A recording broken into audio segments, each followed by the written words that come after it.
हरे कृष्णा। राधे राधे भक्तों, कैसे हो आप लोग। आशा करती हूँ आप सब स्वस्थ होंगे, खुश होंगे, मंगलमय होंगे।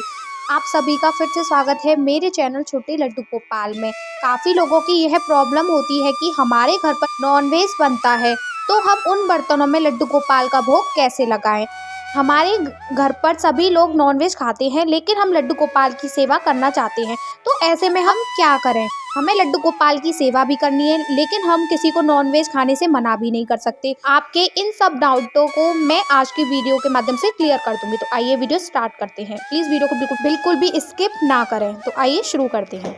देखिए, सबसे पहले बात करते हैं कि आपके घर पर लोग नॉनवेज खाते हैं। परिवार में अलग अलग सदस्य रहते हैं, वो अलग अलग प्रकार का भोजन खाते हैं, लेकिन आप लड्डू गोपाल की सेवा करना चाहती हैं तो आपको नॉनवेज नहीं खाना है। अदरवाइज आपके घर के सदस्य नॉनवेज खा रहे हैं तो आप उन्हें खाने दीजिए, क्योंकि वो लड्डू गोपाल की सेवा नहीं कर रहे हैं। देखिए, जो लड्डू गोपाल की सेवा करता है वो लहसुन प्याज तक नहीं खाता है, तो यहाँ पर तो बात नॉनवेज की हो रही है, तो नॉनवेज तो भूलकर भी नहीं खाना है। अब बात करते हैं, नॉनवेज बनता है, हमारे घर पर एक ही रसोई है और हमारे घर के सदस्य उसी में ही नॉनवेज बना लेते हैं, तो ऐसे में मैं लड्डू गोपाल का भोग कैसे बनाऊं, क्योंकि उसी में ही सारे बर्तन यूज हो जाते हैं, वो भी नॉनवेज के हो जाते हैं। ये जिनमें घर के सदस्य नॉनवेज बना लेते हैं वो बर्तन भी तामसिक भोजन का ही हिस्सा हो जाते हैं। अब बात आती है कि हम लड्डू गोपाल का भोग कैसे बनाएं। तो देखिए, आप लड्डू गोपाल का भोग बना रही हैं तो सबसे पहले आपको गैस को अच्छे से पोंछ लेना है और उस पर गंगाजल के छींटे लगा देने हैं, ताकि हम जब भी गंगाजल के छींटे लगा देते हैं तो वहाँ की दरिद्रता अपने आप ही नष्ट हो जाती है। और देखिए, जिनमें घर के सदस्यों ने नॉनवेज बनाया था और जिन बर्तनों में नॉनवेज खाया था, उन बर्तनों को आपको लड्डू गोपाल के भोग में बिल्कुल भी इस्तेमाल नहीं करना है, क्योंकि वो बर्तन भी तामसिक भोजन का ही हिस्सा हो जाते हैं। आपको लड्डू गोपाल का भोग बनाना है तो आपको उसके लिए अलग से बर्तन लेने होंगे। आप उन बर्तनों का प्रयोग नहीं कर सकती जिनमें नॉनवेज बना था लड्डू गोपाल का भोग बनाने के लिए, और ना ही आप उन बर्तनों में लड्डू गोपाल का भोग लगा सकती हो। आपको लड्डू गोपाल के भोग के लिए भी अलग बर्तन लेने होंगे, और जिसमें आप भोग पकाना चाहती हैं वो भी आपको अलग से ही बर्तन लेने होंगे। और ध्यान रखें कि जिन बर्तनों में आप लड्डू गोपाल का भोग बनाती हैं उन बर्तनों को आप नॉनवेज बनने वाले बर्तनों से अलग ही रखें। देखिए, आप सभी बर्तनों में तो नॉनवेज नहीं बनाते होंगे, जिसमें आप दूध गर्म करते होंगे उस बर्तन में भी आप नॉनवेज नहीं बनाते होंगे। देखिए, हमारे लड्डू गोपाल बाल गोपाल 6-7 महीने के बच्चे हैं, उनकी सेवा हम एक बच्चे के रूप में ही करते हैं।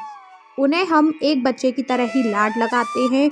और देखिए, आपके घर पे नॉनवेज बनता है, आपके घर के सदस्य नॉनवेज खाते हैं और वो बर्तनों में भी नॉनवेज बना लेते हैं, तो देखिए कोई परेशानी वाली बात नहीं है। जिसमें आप दूध गर्म करती हैं तो आप लड्डू गोपाल को दूध भी दे सकती हैं। जिस प्रकार एक छोटे बच्चे को रोटी सब्जी अच्छी नहीं लगती है, उसे थोड़ी थोड़ी भूख लगती है तो उसे हम दूध देते हैं, तो उसी क्योंकि वो बच्चा 6-7 महीने का है तो उसका पेट दूध से ही भरेगा, वैसे ही हम लड्डू गोपाल की सेवा करते हैं। एक छोटे से बच्चे 6-7 महीने के ही भी तो हम लड्डू गोपाल को दूध देते हैं तो उनका भी पेट दूध से भर जाता है।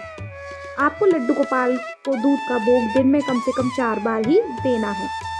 अब बात करते हैं कि मैं लड्डू गोपाल का भोग बनाना तो चाहती हूँ लेकिन हमारे घर पर नॉनवेज बनता है, और मैं लड्डू गोपाल का भोग कैसे बनाऊँ बिना गैस का इस्तेमाल किए हुए। तो देखिए, लड्डू गोपाल का भोग आप बिना गैस को जलाए हुए, बिना पकाए हुए भी बना सकते हैं। तो देखिए, ज़रूरी नहीं है कि आप लड्डू गोपाल का भोग गैस पर ही पकाएं और आप जहां पर नॉनवेज बनता है आप वहां पर भी बनाएं।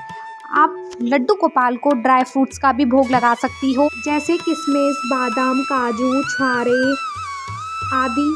आप इन सब का भी लड्डू गोपाल को भोग लगा सकती हो, जो भी आपकी इच्छा है। इन सब में से आपको लड्डू गोपाल को भोग लगाने की, तो आप किसी का भी भोग लगा सकती हो। मैंने आपको इतनी सारी मेवा बता दी हैं, आप किसी का भी इनमें से भोग लगा सकती हो, या कोई सी भी आप मेवा ले सकती हो जो मैंने बताई नहीं है।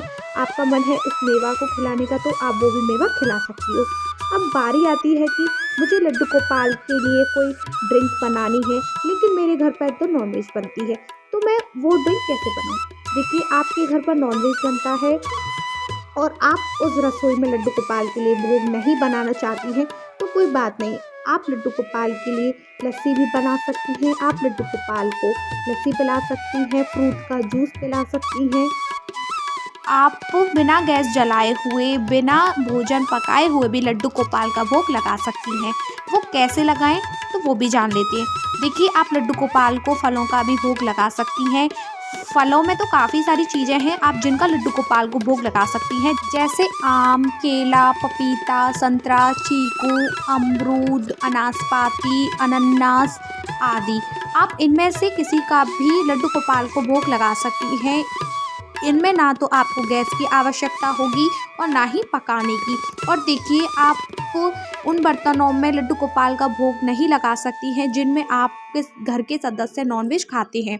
आपको लड्डू गोपाल के बर्तन अलग ही रखने होंगे और ना ही आप उस साबुन से लड्डू गोपाल के बर्तन साफ कर सकती हैं जिनसे आप नॉनवेज के बर्तन साफ करती हैं। आप ऋतु अनुसार लड्डू गोपाल को फलों का भोग लगा सकती हैं। आप रोज़ाना लड्डू गोपाल को फलों का भोग नहीं लगा सकती हैं। आपकी इतनी सामर्थ्यता नहीं है कि आप रोज़ाना लड्डू गोपाल को फलों का भोग लगाएं, तो कोई बात नहीं, आप लड्डू गोपाल को नमकीन बिस्किट का भोग लगा सकती हैं। आप लड्डू गोपाल के तिल गुड़ के लड्डू बना सकती हैं। आप लड्डू गोपाल को गुड़ की गजक दे सकती हैं और आप लड्डू गोपाल को मठरी भी दे सकती हैं। और आप इन चीज़ों को ज़्यादा से बना लीजिए और इन सबको एक कंटेनर में रख दीजिए। और ध्यान रखें कि जहाँ पर नॉनवेज बनता है वहाँ पर आपको लड्डू गोपाल का भोग नहीं रखना है और ना ही वहाँ पर लड्डू गोपाल का भोग बनाना है। आप पहले ही बना लीजिए और उन्हें कंटेनर में रख दें। और आप लड्डू गोपाल का जब भी भोग लगाएं उसमें तुलसी अवश्य डालें, क्योंकि हमारे प्यारे ठाकुर जी बिना तुलसी के भोग बिल्कुल भी स्वीकार नहीं करते हैं। यदि आपका मन करता है कि मैं अपने प्यारे लड्डू गोपाल के लिए भोग बनाऊं, तो मैं भोग में क्या पकाऊं? तो देखिए, आप लड्डू गोपाल के लिए चीनी का पराठा बना सकती हैं, आलू का पराठा बना सकती हैं, सौंफ का पराठा बना सकती हैं, आलू की कचौड़ियाँ बना सकती हैं। लेकिन आपको एक बात अवश्य ध्यान में रखनी है कि आपको उन बर्तनों का प्रयोग नहीं करना है जिनमें आपके घर के सदस्य नॉनवेज बनाते हैं। आपको अलग से ही बर्तन लेने होंगे लड्डू गोपाल का भोग पकाने के लिए, क्योंकि आप उन बर्तनों का प्रयोग नहीं कर सकती, क्योंकि वो बर्तन तामसिक भोजन का हिस्सा हो जाते हैं और हमारे शास्त्रों में तामसिक भोजन लड्डू गोपाल के भोग में वर्जित है। आप लड्डू गोपाल को किसी भी चीज़ का भोग लगा सकती हैं। लड्डू गोपाल आपका भाव देखते हैं, यानी आपका प्रेम देखते हैं। लड्डू गोपाल यह नहीं देखते कि मेरे भक्त ने मुझे क्या खिलाया है, मेरा भक्त मुझे क्या दे रहा है। वो तो आपका सिर्फ प्रेम, आपकी भावना देखते हैं। देखिए, मैंने आपको इतनी सारी चीज़ें बताई है जिनका आपको गैस का प्रयोग बिल्कुल भी नहीं करना है, ना ही आपको गैस जलानी है, ना ही आपको पकाना है। आप लड्डू गोपाल को इनमें से किसी भी चीज़ का भोग लगा सकती हैं। वैसे तो लड्डू गोपाल को 4 पहर में भोग लगता है, लेकिन आप 8 पहर में भी लड्डू गोपाल का भोग लगा सकती हैं। यह भोग आपका कम नहीं पड़ेगा, बल्कि ज़्यादा पड़ सकता है, कम नहीं पड़ने वाला है। तो आप लड्डू गोपाल को जो आपका मन करे उनमें से आप कुछ भी दे सकते हैं। आशा करती हूँ कि आपके नॉन वेज से रिलेटेड आपके डाउट सारे क्लियर हो गए होंगे मेरी इस वीडियो के माध्यम से। अगर आपको वीडियो अच्छी लगी हो तो प्लीज़ वीडियो को लाइक करें और जिन्होंने अभी तक छोटे लड्डू गोपाल चैनल को सब्सक्राइब नहीं किया है वो प्लीज़ चैनल सब्सक्राइब कर लें। और वीडियो आपके लिए थोड़ी भी यूज़फुल हो तो प्लीज़ वीडियो को शेयर करें। अब आपसे मेरी मुलाकात होगी नेक्स्ट वीडियो में। जब तक के लिए आप सभी कृष्ण भक्तों को मेरा प्रेम भरा राधे राधे। श्री हरिदास।